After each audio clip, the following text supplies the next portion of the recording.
उहाँको प्रस्तुति रहने नै छ आज एकदमै धमाकेदार प्रस्तुति रहनेछ उहाँको तपाईहरू कतै पनि जानुहुन्न भने एकदमै विश्वास छु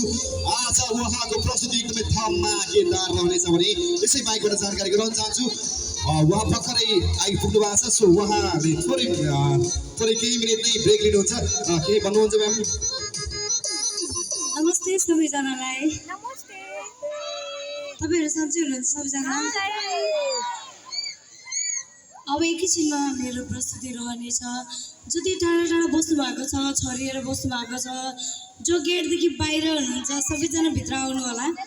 र नजिक नजिक भएपछि बल्ल रमाइलो हुन्छ नि त हैन यदि टाढा टाढा हुनुहुन्छ अनि तपाईहरुले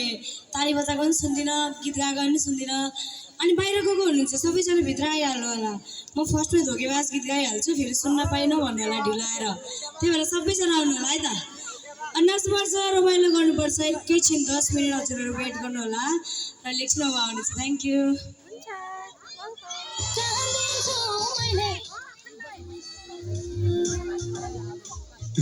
तपाईको साथी पनि आउनु भएको छ नि र म आयोजक टिमलाई इलिना चौहान टिमलाई पनि सो बहिनी पनि आउनु भएको छ उहाँको निम्ति पनि जोरदार तालीले सम्मान गरौँ